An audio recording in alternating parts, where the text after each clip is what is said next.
പള്ളി അങ്ങനെ രാഹുൽ മാങ്കൂട്ടത്തിനും കിട്ടി ജാമ്യം. 2 കേസാണേ. അതിൽ രണ്ടാമത്തെ കേസിനാണ് ജാമ്യം കിട്ടിയത്. ഇതും പറഞ്ഞുകൊണ്ട് രാഹുൽ അണ്ണനെ എല്ലാവരും കളിയാക്കുന്നു. ഏത് രാഹുൽ ഈശ്വരന് 11 കിലോ കുറഞ്ഞു. 11 കിലോ കുറഞ്ഞു. അങ്ങനെ ആ ഡോക്ടർ പറഞ്ഞ തീർന്നില്ല.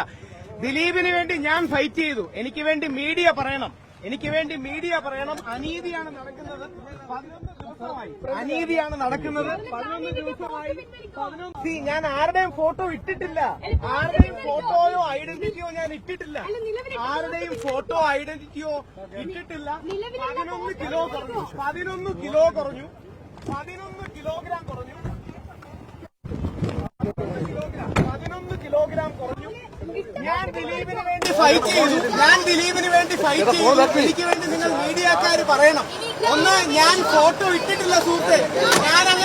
ഞാൻ നിയമവിരുദ്ധമായ പോസ്റ്റ് ഇട്ടിട്ടില്ല. ഫോട്ടോ ഇട്ടിട്ടില്ല. പേര് ഡിസ്ക്ലോസ് ചെയ്തിട്ടില്ല. അതുകൊണ്ട് എനിക്ക് ഡീറ്റെയിൽസ് അതുകൊണ്ട് മെൻസ് കമ്മീഷൻ വേണ്ട. ഇതുകൊണ്ടാണ് 11 കിലോഗ്രാം കുറഞ്ഞു.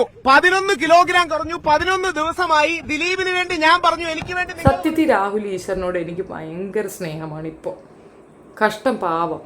ആരോ ചെയ്ത ഗർഭം ആരോടൊപ്പോ പോയി ആർക്കോ വേണ്ടിയിട്ട് പാവപ്പെട്ടവൻ അവിടെ പോയി ഗോതമ്പുണ്ട തിന്നുന്നുള്ളതാണ്. ഇപ്പൊ ഗോതമ്പുണ്ടെന്നും അല്ല, ചപ്പാത്തിയൊക്കെ കിട്ടുമെന്നാണ് അറിവ്. എന്തോ എങ്ങനെ നടന്ന പയ്യനായിരുന്നു, എന്തുവായിരുന്നു. ലാപ്ടോപ്പ് എടുത്ത് വെച്ചിട്ടുള്ള തകർപ്പ്, നിസാര തകർപ്പായിരുന്നു.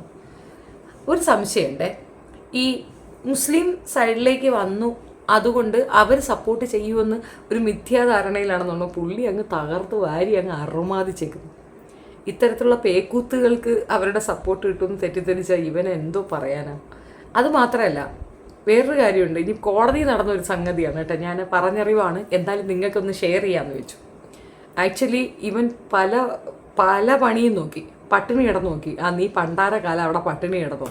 ഇവന് എനർജി കുറയണമെന്ന് കണ്ടപ്പോൾ അവരുകൊണ്ട് ട്രിപ്പ് ഇട്ട് കൊടുത്തു. ട്രിപ്പ് ഇട്ടാൽ 3 ദിവസത്തേക്ക് ഇവൻ ഒന്നും തിന്നില്ലെങ്കിലും ഒന്നും അറിയണ്ട, അമ്മാതിരി എനർജി ആയിരിക്കും. ഓൾറെഡി ഇവൻ ഒരു ഹൈപ്പറാണ്. അതിൻ്റെ കൂടെ ട്രിപ്പും കൂടെ ഇട്ട് കൊടുത്തപ്പോൾ പിന്നെ ഡബിൾ ഹൈപ്പറായി. അപ്പോൾ പിന്നെ പട്ടിണിയാണ്. ഒരു ചാപ്പാടും ആരും വാങ്ങിച്ചു കൊടുക്കുന്നില്ല. കാരണം ഹൈപ്പറായിട്ട് നിൽക്കുകയല്ലേ, പിന്നെ അവന് ഫുഡൊന്നിന് വാങ്ങിച്ചു കൊടുക്കുന്നത്.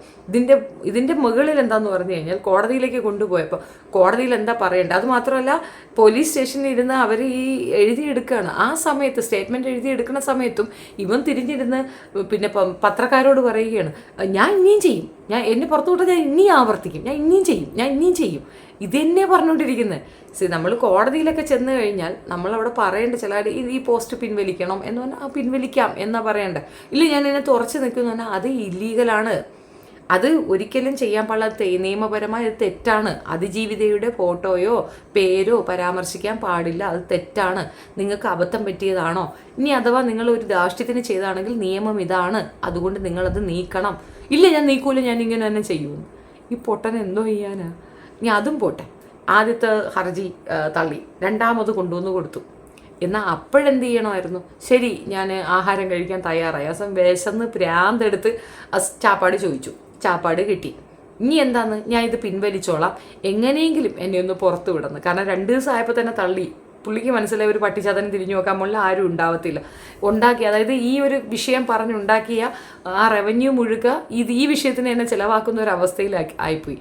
ഇതിൽ സീരിയസ്നെസ് എന്താണെന്ന് പറഞ്ഞു കഴിഞ്ഞാൽ, ഇയാൾ പുട്ടിന് പീരിടുന്നാണൊക്കെ പറയും. ഞാനൊരു വക്കീലാണ്. ഇയാൾ പറഞ്ഞ അന്നത്തെ സ്റ്റേറ്റ്മെൻറ്റൊക്കെ കണ്ടാണ്ടല്ലോ, പഴയ ഇയാളുടെ കുറേ വീഡിയോസ് എടുത്ത് വെച്ച് നോക്കണം. അമ്മോ, എന്തുവാ ബഹളമെന്നറിയാമോ. ആ മറ്റേ രാഹുൽ മാങ്കൂട്ടത്തിനെതിരെ പറഞ്ഞ പെണ്ണിന് നീ ഞൊട്ടും. എന്താ പെർഫോമൻസ്. സ്ത്രീകൾക്ക് എഗൻസ്റ്റായിട്ട് ഇത്തരത്തിലുള്ള മോശമായ ആംഗ്യ ഭാഷയിലൂടെ അവരെ അവഹേളിക്കുന്നത് തന്നെ തെറ്റാണ്. അവർക്ക്, അതായത് പ്രിവിലേജ്ഡ് ആണ് ലേഡീസ്. ഒരു ലേഡിയും തമ്മിലുള്ള ഫൈറ്റ് പോലെയാണ് പെണ്ണിനെ അവഹേളിക്കുന്നത്. അത് മനസ്സിലാക്കാൻ അവൻ നിയമം പഠിച്ചിട്ടില്ല എന്നുള്ളതിൻ്റെ തെളിവാണത്. അത് മാത്രമല്ല, രണ്ടാമത് വീണ്ടും അപ്പീൽ കൊടുക്കുന്നുണ്ടല്ലോ, മീൻസ് വീണ്ടും ജാമ്യത്തിന് അപേക്ഷ കൊടുക്കുന്നു. ആ സമയത്ത് ഇവൻ്റെ വക്കീൽ പറയുന്നതാണ് അവനൊരു മന്ദബുദ്ധിയാണ് എന്ന്. സ്വന്തം വക്കീലിന് അങ്ങനെ വരെ പറയേണ്ടി വന്നു. എങ്ങനെയും ജാമ്യം കിട്ടാൻ വേണ്ടി ആ മന്ദബുദ്ധിയാണ്, അബദ്ധം പറ്റിയതാണ് എന്ന രീതി പറഞ്ഞപ്പോഴത്തേക്ക് കോടതി പറഞ്ഞത് എന്താണെന്നറിയാമോ, അവൻ മന്ദബുദ്ധിയല്ല, അവൻ കുരുട്ടുബുദ്ധിക്കാരനാണെന്ന്. എന്തൊക്കെ പറഞ്ഞിട്ടും കോടതി പുറത്തു വിടുന്നില്ല. റീസൺ ഇത്രയേ ഉള്ളൂ. വക്കീലാണെന്ന് പറയുന്ന ഒരുത്തൻ ആ വക്കീൽ പണിയെ ശരിയായ രീതിയിൽ മനസ്സിലാക്കിയിട്ടാണ് ഈ ഒരു തെറ്റ് ചെയ്തിട്ടുണ്ടെങ്കിൽ ആ ക്രൈം ഭയങ്കരമാണ്. അതായത് നിയമം അറിയുന്ന ഒരുത്തൻ നിയമത്തിന് എഗൻസ്റ്റായിട്ട് പെരുമാറുന്നു എന്ന് പറഞ്ഞാൽ അതിൽ പരം വലിയൊരു ക്രൈം വേറെയുണ്ട്. അതാണ് ആ പണിഷ്മെൻ്റ് അങ്ങനെ നീണ്ടുപോകുന്നത്. ഇപ്പോൾ ഇതിന് അനിൽ നമ്പ്യാരോ ആരൊക്കെയോ ഇട്ടിട്ടുണ്ടായിരുന്നു, ആ കുട്ടിയുടെ ഫോട്ടോ ഒരുപാട് പേര് ഷെയർ ചെയ്തിട്ടുണ്ടായിരുന്നു. അവർക്കൊക്കെ കേസുണ്ട്.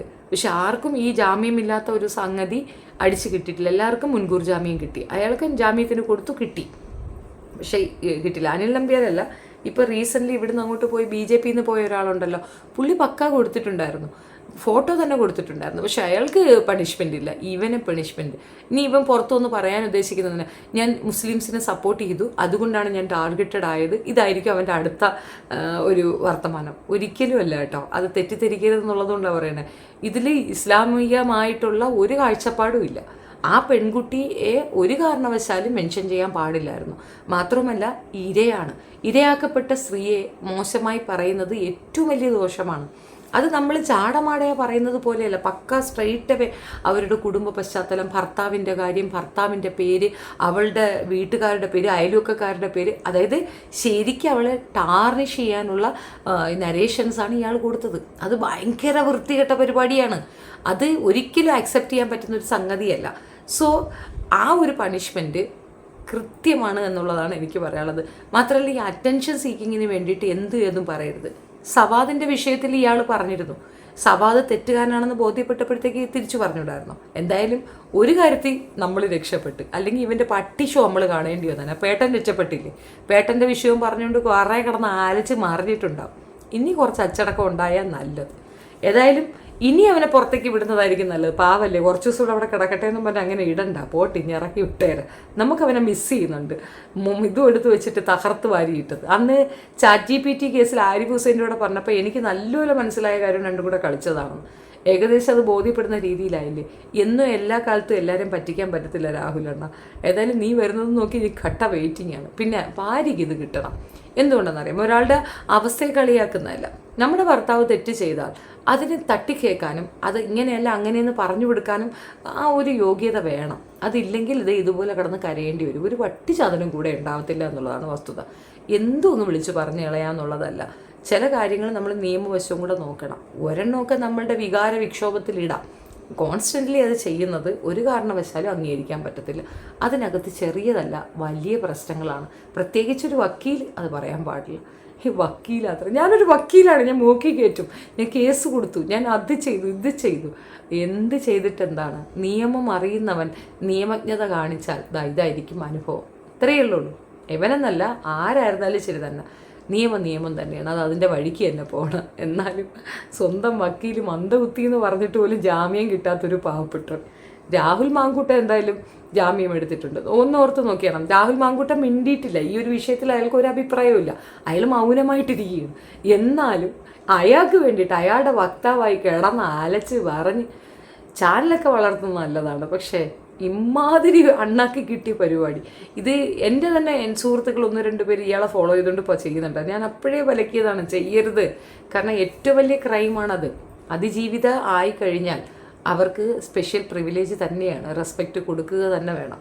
അപ്പോൾ അത് മനസ്സിലാക്കുക എന്നുള്ളതാണ്. കുറ്റവിമുക്തയാണോ അല്ലെങ്കിൽ കുറ്റക്കാരിയാണോ എന്നൊക്കെ കോടതിയാണ് നിശ്ചയിക്കുക. കോടതി പറഞ്ഞ ശേഷമാണെങ്കിൽ നിങ്ങൾക്ക് അവരെ പറയാം. കോടതിയിൽ അങ്ങനെ ഒരു പ്രസ്താവന വരാത്തിടത്ത് നിങ്ങൾ അവരെ പറയുന്നത് വളരെ മോശമായ ഒരു സ്റ്റേറ്റ്മെൻറ്റാണ്. ഒരിക്കലും ചെയ്യരുതെന്നുള്ളതാണ്. ഇതൊരു നല്ല പഠനമാണ് എന്നാണ് പറഞ്ഞതിൻ്റെ അർത്ഥം. നന്ദി. നിങ്ങളുടെ അഭിപ്രായം കമൻറ്റിൽ രേഖപ്പെടുത്തണം. വീഡിയോ ഇഷ്ടപ്പെടുകയാണെങ്കിൽ like, share and subscribe my channel. Thank you.